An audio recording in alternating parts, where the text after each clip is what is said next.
Oke, bismillahirrahmanirrahim. Assalamualaikum warahmatullahi wabarakatuh. Ketemu lagi dengan Ibu pada hari ini. Nah, kalian bisa lihat ya di sini. Kita akan belajar materi IPS. Sebelumnya kita belum belajar tentang IPS ya. Nah, untuk sekarang semester 2, mungkin untuk sementara oleh Ibu dulu ya. Nah, karena itu kita akan belajar pada semester 2 ini mengenai keunggulan dan keterbatasan antar ruang peran pelaku ekonomi bab 3 untuk kelas 8. Mungkin kalian sama Pak Ajang pada semester 1 belajar bab 1 sama bab 2. Nah, untuk semester 2 itu akan belajar bab 3 sama bab 4. Untuk pertama kita akan belajar materi yang ini. Nah, seperti biasa kalian simak video mengenai materi ini sehingga nanti kalian akan paham gitu ya. Silahkan menonton. Assalamualaikum warahmatullahi wabarakatuh. Apa kabar semuanya? Semoga hari ini selalu dalam keadaan sehat walafiat dan tetap semangat. Hari ini Ibu Guru akan melanjutkan pembahasan semester genap, yaitu tentang keunggulan dan keterbatasan antar ruang serta peran pelaku ekonomi dalam perekonomian.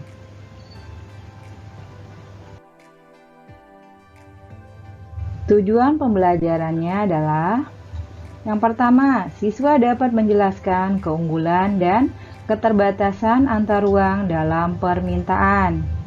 Yang kedua, siswa dapat menjelaskan keunggulan dan keterbatasan antar ruang dalam penawaran. Dan yang ketiga, siswa dapat menjelaskan pengertian pelaku ekonomi.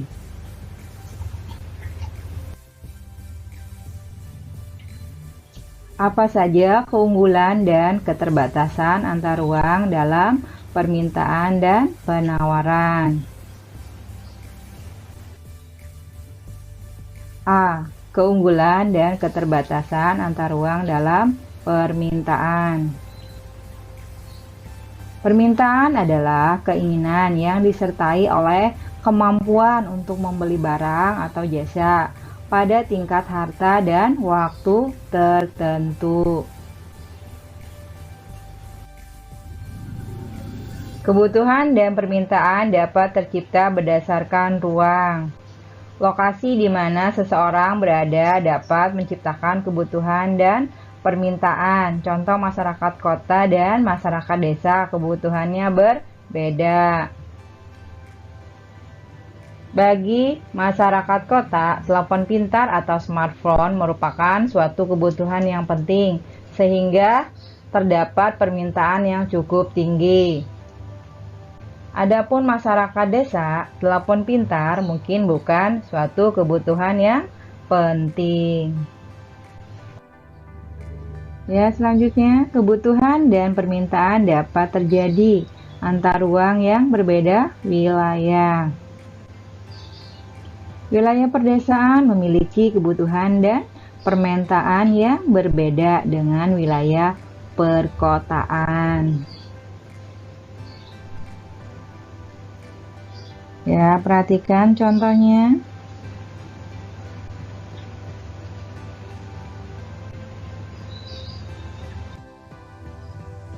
B. Keunggulan dan keterbatasan antar ruang dalam penawaran. Penawaran adalah jumlah barang dan jasa yang tersedia dan dapat dijual oleh produsen kepada konsumen pada setiap tingkat harga selama periode waktu tertentu. Ruang atau lokasi wilayah berpengaruh pada kemampuan suatu wilayah menghasilkan produk. Ya, perhatikan contohnya. Ya, nelayan memiliki kemampuan memproduksi ikan di laut. Petani memiliki kemampuan produksi sayur mayur.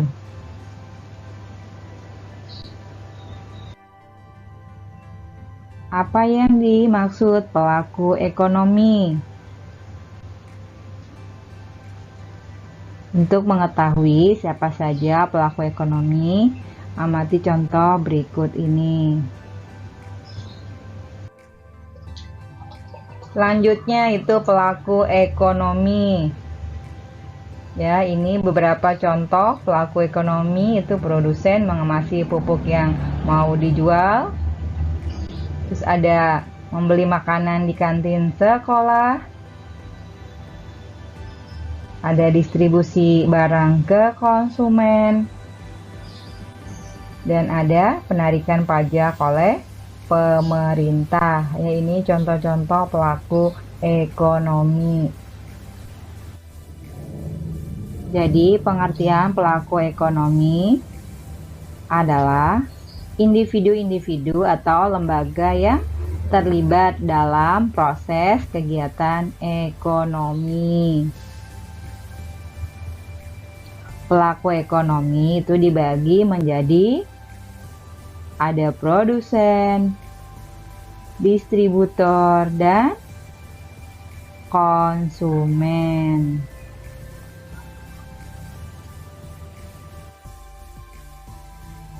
Demikianlah pembahasan hari ini. Ibu guru ucapkan terima kasih. Nah, itu dia penjelasan mengenai keunggulan dan keterbatasan antar ruang dalam permintaan, penawaran, terus pengertian pelaku ekonomi, peran pelaku ekonomi dalam perekonomian. Nah, mungkin sekilas kalian juga sudah paham ya, apa itu keunggulan dan keterbatasannya, terus peran pelaku ekonomi, pengertiannya.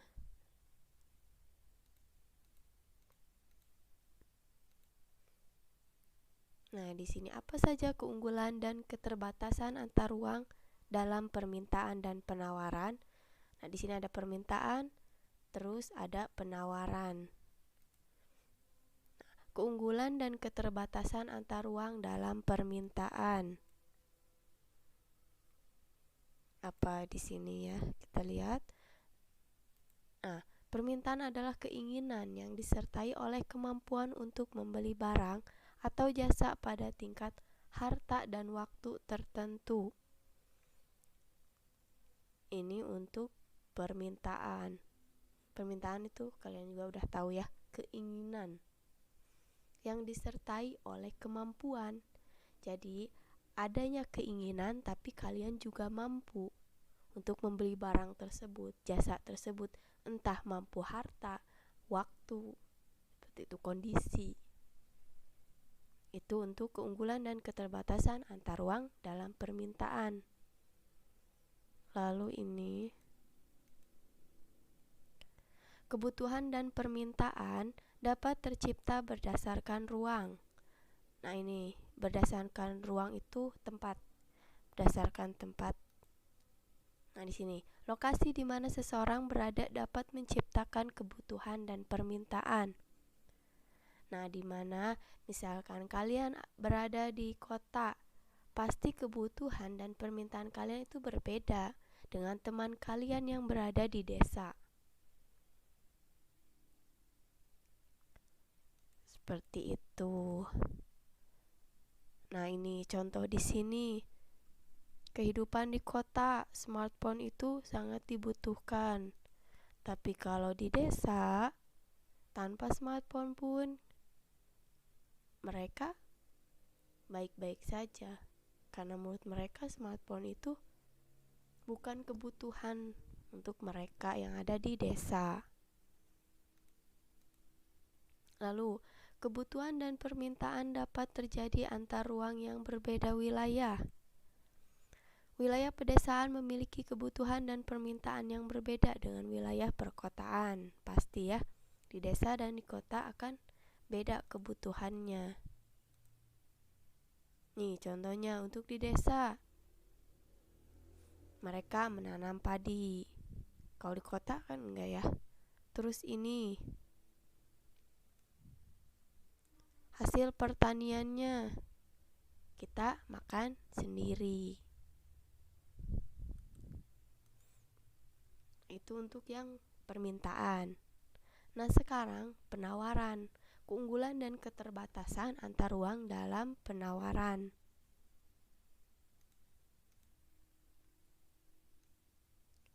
Penawaran adalah jumlah barang dan jasa yang tersedia dan dapat dijual oleh produsen kepada konsumen pada setiap tingkat harga selama periode waktu tertentu.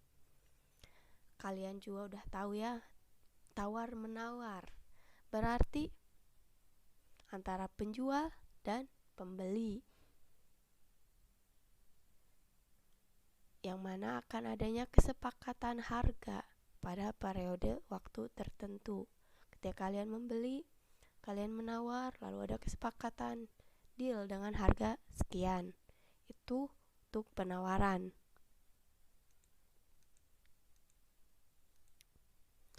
Ruang atau lokasi wilayah berpengaruh pada kemampuan suatu wilayah menghasilkan produk. Jadi tempat ataupun wilayah itu akan mempengaruhi kemampuan suatu wilayah menghasilkan produk. Ini untuk contohnya.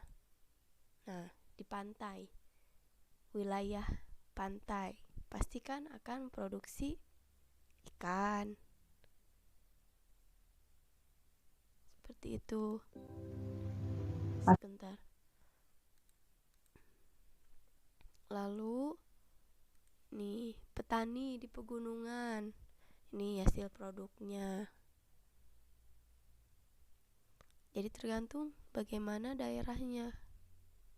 Seperti itu kan?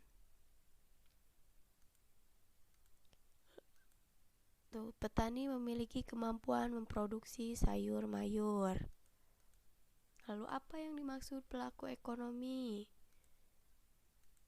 Nah, ini dia. Untuk mengetahui siapa saja pelaku ekonomi, amati contoh berikut. Ini. Nah, ini ya, tadi sudah dijelaskan contoh-contohnya.